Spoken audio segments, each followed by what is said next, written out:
তামিম ইকবাল ভাই, আপনার সমস্যাটা কি? আপনি না বাংলাদেশের দেশসেরা ওপেনার, আপনার কাছ থেকে কি আমরা এই ধরনের ব্যবহার প্রত্যাশা করি? আজকে শাকিব খানের বিপিএল দল ঢাকা ক্যাপিটালসের খেলোয়াড় সাব্বির রহমানের সাথে আপনি যা করলেন তা তো কোনোভাবেই মেনে নেওয়ার মতো না। কিছুদিন আগে অ্যালেক্স হেলসের সাথে একটা কাণ্ড ঘটিয়েছেন, তাও দেশের বাইরের একজন মেহমান ছিল, তার সাথে আপনি একটা কাণ্ড ঘটিয়েছেন। সেটা না হয় যে কোনো কারণে একটা মিস্টেক হয়ে গেছে, ওকে ফাইন। কিন্তু আজকে যেটা করলেন, সাব্বির রহমানের তো বিন্দু পরিমাণ কোনো দোষ ছিল না।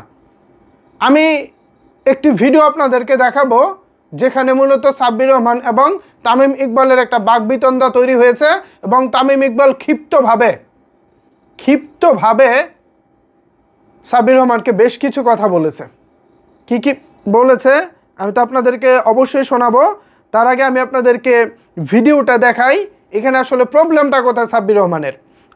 আমাকে একটু বলবেন, হ্যাঁ, সাব্বির রহমানের কোথায় মিস্টেকটা ছিল। আমি আপনাদেরকে পুরো ভিডিওটা দেখাচ্ছি। মূলত যেই জায়গায় প্রবলেমটা হয়েছে, তামিম ইকবাল একটা শট খেলেছেন, এরপর সেই শটের ফিল্ডিং করতেছিলেন হচ্ছে সাব্বির রহমান। আপনারা দেখলেই বুঝতে পারবেন। দেখেন,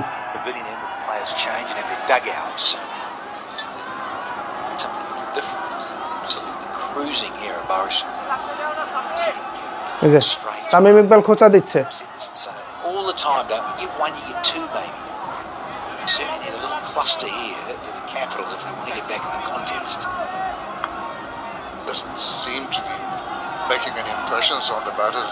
সাব্বির রহমান এসে বলতেছে যে কি বলছে, মানে আমার সমস্যাটা কি, সাব্বির রহমান জানতে চাইতেছে। তখন আর তামিম ইকবাল কিছু বলতেছে না, আবার যাচ্ছে। এই যে থিসারা পেরেরা সাব্বির রহমানকে কন্ট্রোল করার চেষ্টা করতেছে, মানে থামানোর চেষ্টা করতেছে।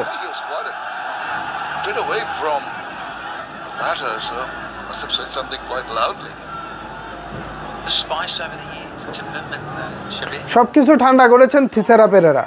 এখন আমার কথা হচ্ছে এখানে সাব্বির রহমানের ভুলটা কোথায়? তামিম ইকবাল শট খেলেছেন, সাব্বির রহমান সীমানার পাশে দাঁড়িয়ে ফিল্ডিং করেছে, এখানে প্রবলেমটা কোথায়? কোনো প্রবলেম কি সাব্বির রহমানের পক্ষ থেকে দেখেছেন? আমার চোখে অন্তত পড়ে নাই, আমি তো ভিডিও আপনাদেরকে দেখাইছি। এরপর দেখেন, এই ঘটনার পরে সাব্বির রহমানকে উদ্দেশ্য করে তামিম যে কথাগুলো বলেছেন, সে কথাগুলো হলো, বেশি লাগতে যেও না সাব্বির, বেশি লাগাতে যেও না, একদম সোজা করে দিব, চিনো আমি কে, বেশি নাচতে যেও না। এগুলা কোনো কথা?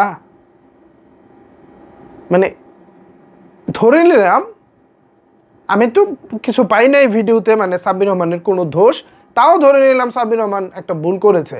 একজন সিনিয়র ক্রিকেটার হিসেবে তামিমের কি এগুলো পাত্তা দেওয়া উচিত ছিল? মানে যদি কোনো বলতো, কিছু তো বলে নাই, যদি কিছু বলতো তাহলে কি তামিম ইকবালের পাত্তা দেওয়া উচিত ছিল? মোটে উচিত ছিল না। আর যেখানে সাব্বির রহমান কিছু বলেই নাই, সেখানে এই ধরনের কথা। জানি না তামিম ইকবালের মাথায় তখন কি ঘুরতেছিল। ভিউয়ার্স, এ বিষয়ে যদি আপনাদের কোনো কিছু বলার থাকে তাহলে অবশ্যই সেটি নিচের কমেন্টস বক্সে জানাতে পারেন। ধন্যবাদ সবাইকে এতক্ষণ আমার সাথে থাকার জন্য।